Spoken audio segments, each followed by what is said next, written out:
بسم اللہ الرحمن الرحیم۔ السلام علیکم، آپ دیکھ رہے ہیں حالات۔ میں ہوں سعید چودھری۔ جس طرح اسلام آباد سے ہزیمت اٹھا کے بھاگی ہے پی ٹی آئی، اس کے بعد اسے 3 بڑے چیلنجز کا سامنا ہے۔ ایک یہ کہ پارٹی کیسے بچانی ہے، دوسرا خیبر پختونخوا کی حکومت بچانی ہے، تیسرا عمران خان کو بچانا ہے، اور چوتھا جو ضمنی آپ کہہ سکتے ہیں اس کو ضمنی چیلنج جو ہے وہ یہ ہے کہ بشرا بیگم کو کیسے بچانا ہے۔ دوسری طرف پارٹی کے اندر جو انتشار ہے، لڑائیاں ہیں، وہ کھل کے سامنے آ رہی ہیں۔ اب بشرا بیگم کا نام لے کے تنقید کی جا رہی ہے۔ پہلے لوگ ڈرتے تھے اور حکومت کا چاکا کھل گیا ہوا ہے۔ ان کا جو ایک ہوا بنا ہوا تھا کہ جناب پتہ نہیں عوام کیا کر دیں گے اور کتنی بڑی قوت ہے پی ٹی اے کے پیچھے، وہ سارا ہوا جو ہے وہ ہوا ہو گیا ہوا ہے۔ اب ان کو ان چیلنج سے نبرد آزما ہونے کے لیے بڑی دانش کی ضرورت ہے۔ کیا یہ نبرد آزما ہو سکیں گے؟ اور دوسرا جو پی ٹی اے والوں کا ایک وتیرہ ہے، فیک نیوز اور پروپیگنڈا، وہ بھی اب لوگ ماننے کے لیے تیار نہیں۔ بانڈا پھوٹ رہا ہے بی چوراہے کے، ساری کلئی کھل رہی ہے، اس کی پکڑا جا رہا ہے، فیک نیوز بھی پکڑی جا رہی ہیں، اور جو پروپیگنڈا ہے جھوٹا وہ بھی پکڑا جا رہا ہے۔ اور علی امین گنڈا، ان سے جو لوگ ہیں نا، جتنے بھی پی ٹی آئی کے لوگ ہیں، سب سے کوئی نہ کوئی غلطی یا غلطی پہ غلطی ہو رہی ہے۔ سب سے بڑا بلنڈر جو ہوا ہے وہ علی امین گنڈا پور صاحب سے ہو گیا ہوا ہے۔ وہ کیسے جو انہوں نے مانسہرہ میں یہاں سے بھاگے ہیں، مانسہرہ پہنچے ہیں، اور وہاں انہوں نے گنڈا پور صاحب نے جو پریس کانفرنس کی ہے، اس میں میرے خیال میں وہ ایک بلنڈر کر کے ہیں۔ وہ بلنڈر کیا ہے؟ ایک تو انہوں نے یہ کہا ہے، مزاحیہ سی بات ہے کہ جناب ہمارا دھرنا جاری ہے اسلام آباد میں، وہ پتہ نہیں جو بشرا بیگم موکر لے کے آئی تھی وہ وہاں بیٹھے ہوئے ہیں، ہمیں نظر نہیں آ رہا۔ ہمیں تو صاف شفاف قسم کا شہر جو ہے اسلام آباد، جو فوٹیجز ہم نے دیکھی ہیں، جو ہمارے نمائندے وہاں موجود ہیں، ہمارے دوست وہاں پہ موجود ہیں، صحافی موجود ہیں، ان سے جو بات ہوئی ہے، وہ کہتے ہیں جناب معمول پہ آ گیا وہ تقریباً سارا اسلام آباد جو ہے۔ تو وہ دھرنا کہاں پہ ہو رہا ہے؟ یہ خیر سیاسی بیان ہے، سیاستدان ایسی باتیں کرتے رہتے ہیں۔ اور دوسری جو بات انہوں نے کی ہے، انہوں نے یہ کہا جناب میرے سینکڑوں لوگ شہید ہوئے ہیں۔ یہ شہداء کی جو تعداد ہے، ان کے جو لوگ جاں بحق ہوئے ہیں پی ٹی اے والوں کی، اس پہ بھی کسی ایک کا بیان بھی ایک دوسرے سے نہیں مل رہا۔ کوئی کتنی تعداد بتا رہا ہے، وہ کتنی تعداد بتا رہا ہے، اس پہ آگے جا کے بات کریں گے۔ لیکن انہوں نے ایک اور جو میں نے کہا نا، جس کو میں سمجھ رہا ہوں بلنڈر ہے، وہ بلنڈر انہوں نے یہ کر دیا ہے کہ جناب جتنے بھی لوگ ہمارے شہید ہوئے ہیں پی ٹی اے کے لوگ، وہاں رینجرز سے مقابلہ کرتے ہوئے یا پولیس سے مقابلہ کرتے ہوئے، جیسے بھی انہوں نے، وہ تو یہ کہہ رہے ہیں انہوں نے وہ حلہ بول دیا ہمارے اوپر، جناب حملہ آور ہو گئے پی ٹی اے والے، اور ہمارے جناب بندے جو ہیں انہوں نے شہید کر دیے۔ تو وہ کہتے ہیں جناب ہر ایک فیملی کو 1 کروڑ روپے دیا جائے گا، مدد کی جائے گی اس کی۔ کیا ہی اچھا ہوتا اگر وہ جو رینجرز کے 3 نوجوان جو ہیں، جوان جو ہیں، وہ شہید ہوئے ہیں، پولیس کا ایک کانسٹیبل جو ہے وہ شہید ہوا ہے، ان کے لیے بھی اعلان کر دیتے۔ اب بلنڈر میں اس لیے اس کو کہہ رہا ہوں کہ بھائی میرے یہ احتجاج تو تھا پی ٹی آئی کا، آپ اپنی جیب سے اگر انہیں 1 کروڑ روپے جو ہے مدد کر رہے ہیں، معاونت کر رہے ہیں فیملی کی، مالی معاونت، پھر تو ٹھیک ہے۔ اگر آپ سرکاری خزانے سے انہیں امداد دے رہے ہیں تو یہ کس مد میں دے رہے ہیں، کس حیثیت سے دے رہے ہیں؟ یہ تو وہی بات ہوگی نا، جو بھی لوگ پکڑے گئے ہیں پی ٹی آئی کے، وہاں پہ ہر دوسرا بندہ یہ کہہ رہا ہے، وہاں بیان یہ دے رہا ہے کہ جب ہمیں پیسے دے کے لایا گیا ہے، کوئی کہہ رہا ہے 3000 4000، ایسے لوگ بھی ہیں 3 4 ہزار، اور بعض لوگ تو ایسے بھی ہیں وہ کہتے ہیں ہمیں پتہ نہیں ہمیں کیوں لایا گیا، ہمیں تو یہ کہا گیا تھا آپ نے وہاں جانا ہے، جو ہم کہتے رہے وہ آپ نے کرتے رہنا ہے۔ یہ تو صورتحال ہے۔ کل بھی میں نے عرض کیا تھا کہ انہوں نے سخت کارروائی کے لیے حکومت کو، پی ٹی اے والوں نے خود ہی قانونی جواز فراہم کر دی ہے۔ گورنر راج کی بات بھی میں نے کی تھی، اور پی ٹی اے پر پابندی کی بات بھی میں نے کی تھی، اور یہ دونوں باتیں آج میڈیا پہ ہو رہی ہیں، اور یہ بھی کہا جا رہا ہے کہ جناب ان کی حکومت نہیں رہے گی۔ انہی کے جو بھی لاگر ہیں اور صحافی ہیں، ارشاد بٹی صاحب، وہ یہ بات کر رہے ہیں کہ جناب انہیں یہ لگ رہا ہے کہ جناب عمران خان کا جو ٹرائل ہے وہ ہو جانا ہے جناب آرمی ملٹری کورٹ میں، اور ان کی حکومت بھی نہیں رہنی، اور پارٹی پر پابندی لگ جانی ہے۔ بہرحال یہ باتیں ہو رہی ہیں، اور یہ جو انہوں نے کہا ہے یہ تو جواز فراہم کر رہے ہیں، ایک اور حکومت کے ہاتھ میں ہتھیار دے رہے ہیں کہ دیکھیں پی ٹی اے کے لیے کس طرح سرکاری خزانے کو، قومی خزانے کو لوٹایا جا رہا ہے۔ اور دوسرا یہ کہتے ہیں کہ جناب ہمارے لوگ تو غیر مسلح تھے، لیکن ریکارڈ کچھ اور چیز بتا رہے ہیں، جو فوٹیجز ہیں وہ کچھ اور چیز بتا رہی ہیں. آپ نے بھی دیکھی ہوں گی سوشل میڈیا پہ فوٹیجز، یہ لوگ مسلح بھی تھے، وہ شیل بھی دکھا رہے تھے، پھر اصلی کی نمائش بھی ہو رہی تھی، پھر فائرنگ بھی ہو رہی تھی، سارا کچھ ہو رہا تھا پی ٹی آئی کے وہ جو احتجاج تھا اس میں. تو اب جو پولیس کی رپورٹ ہے، آئی جی نے جو پریس کانفرنس کی ہے اسلام آباد میں، انہوں نے کہا کہ 954 کے قریب لوگ گرفتار ہوئے، ان میں 37 افغان ہیں، اور پھر 200 گاڑیاں جو ہیں وہ پکڑی گئی ہیں جو چھوڑ کے جب آگے تھے، اور 39 ہتھیار جو ہیں جن میں خود کار اسلحہ بھی شامل ہے، کلاشن کوفے بھی شامل ہیں، 12 بور کی بندوقیں بھی شامل ہیں، پستول بھی شامل ہیں، وہ ساری پکڑی گئی ہیں. آخری دن جو 71 لوگ زخمی ہوئے ہیں جوان فورسز کے، ان میں 52 رینجرز کے ہیں، جن میں سے 27 کو گولیاں لگی ہیں. تو وہ گولیاں کہاں سے آئی تھیں؟ وہ کیسے زخمی ہو گئے؟ اسی اسلحے سے زخمی ہوئے ہوں گے نا.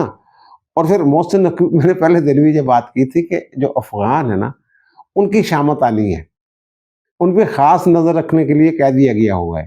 تو محسن نقوی صاحب نے جو پریس کانفرنس کی ہے، انہوں نے اس میں یہ کہا ہے کہ جناب جو افغان ہے نا، جو اسلام آباد کے علاقے میں رہتے ہیں، انہیں کہا گیا ہے کہ جناب 31 دسمبر تک جو ہے، اس کے بعد آپ اسلام آباد میں نہیں رہ سکتے. 31 دسمبر تک آپ جو متعلقہ ڈی سی ہے وہاں جائیں، این او سی لیں، نو آبجیکشن سرٹیفکیٹ لینے کے بعد آپ اسلام آباد کے علاقے میں رہ سکتے ہیں. جو بھی اسلام آباد کی حدود ہیں وہاں اگر کسی نے رہنا ہے، ارد گرد جو بستیاں ہیں افغان بستیاں، ان کو بھی ضروری ہوگا ان کے لیے بھی کہ وہ این او سی لیں، ورنہ نہیں رہنے دیا جائے گا ان کو وہاں اسلام آباد میں. یہ محسن نقوی ہمارے وزیر داخلہ صاحب جو ہیں وہ یہ کہہ رہے ہیں. اور ویسے بھی جو حساس اداروں کی رپورٹ ہے کہ یہ انتشار جو بھی ہو گیا وہاں پہ، ان میں افغان لوگ جو شامل تھے اس میں، ان کا کردار زیادہ ہے.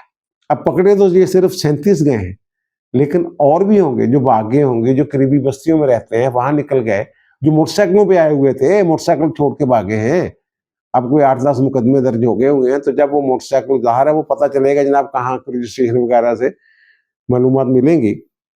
تو ڈیٹا ویسے میں نے کل بھی عرض کیا تھا، ان کے پاس بہت سارا ڈیٹا جو انہوں نے کلیکٹ کر لیا ہوا ہے، تو پھر ان تک بھی پہنچیں گے، ان کو بھی یعنی مزید گرفتاریاں جو ہیں وہ بھی ہوں گی. تمام مقدمات میں جو ہمارے عمران خان صاحب ہیں وہ بھی ملزم نامزد ہیں، بشرا بھی، علی من گنڈا پور بھی، اور علیمہ خانم جو عمران خان کی بہن ہے، وہ پہلے دن جب جلسے میں تھی تو جو پہلا مقدمہ درج ہوا تھا وہ جو مبشر بلال کانسٹیبل شہید ہوئے ہیں، تو ان کے مقدمے میں انہیں بھی ملزم نامزد کیا گیا ہے. اور پھر سننے میں آیا کہ جو سلمان اکرم راجہ صاحب ہیں، یہ بھی ان کے خلاف بھی جو مقدمے درج ہو گئے ہیں 7-8 مقدمے، ان میں یہ بھی نامزد ملزم ہیں.